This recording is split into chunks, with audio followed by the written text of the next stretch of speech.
બોડેલીના 4 રસ્તા પર ડોક્ટર બાબા સાહેબ આંબેડકરના મહાપરિનિર્વાણ દિવસ નિમિત્તે ભાજપ દ્વારા પુષ્પાંજલિ અર્પણ કરવામાં આવી। જિલ્લા ભાજપના આગેવાનો અને કાર્યકર્તાઓ મોટી સંખ્યામાં હાજરી આપી રાષ્ટ્રનાયક બાબા સાહેબના યોગદાનને યાદ કરવામાં આવ્યું।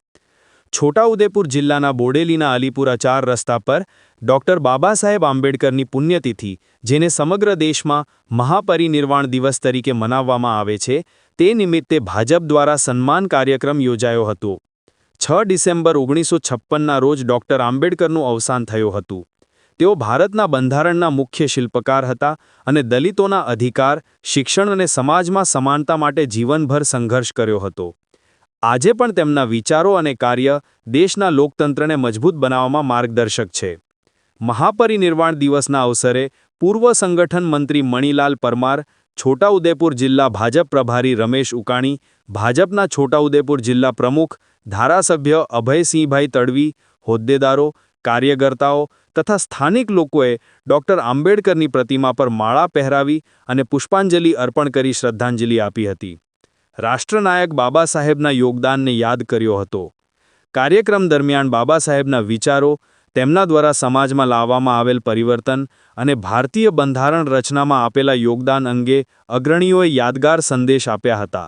સ્થાનિક લોકોની પણ મોટી સંખ્યામાં હાજરી રહી હતી। Asha news Gujarati report, Zaheer Sayyed, Bodeli, Chhota Udepur.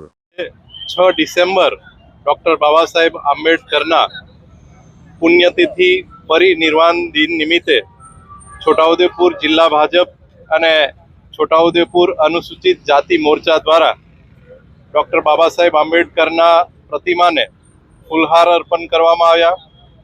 સાથે સાથે આજે બોડેલી ભગતવાડીની અંદર ડૉક્ટર બાબા સાહેબ આંબેડકરના આ પુણ્યતિથિ નિમિત્તે એક કાર્યક્રમનું આયોજન કરવામાં આવ્યું છે, જેમાં જે ભારત દેશને સરદાર વલ્લભભાઈ પટેલે ભૌગોલિક રીતે એક કર્યા અને ડૉક્ટર બાબા સાહેબ આંબેડકરે આ ભારતના તમામ લોકોને લાગણીથી, ભાવનાથી એકાત્મતાનો વિચાર આપ્યો અને આ દેશ માટે એમને જે બલિદાન આપ્યું છે, જે સંઘર્ષ કર્યો છે, એને યાદ કરવા માટે આજે અમે આ કાર્યક્રમ રાખવામાં આવ્યો છે, જેમાં ગુજરાત પ્રદેશ ભારતીય જનતા પાર્ટીના પૂર્વ સંગઠન મંત્રી એવા મણીલાલ પરમાર સાહેબ તથા અમારા છોટાઉદેપુર જિલ્લા સંગઠનના પ્રભારી રમેશ ઉકાની સાહેબ આ કાર્યક્રમની અંદર વક્તા તરીકે આવ્યા છે, તો એમને માર્ગદર્શન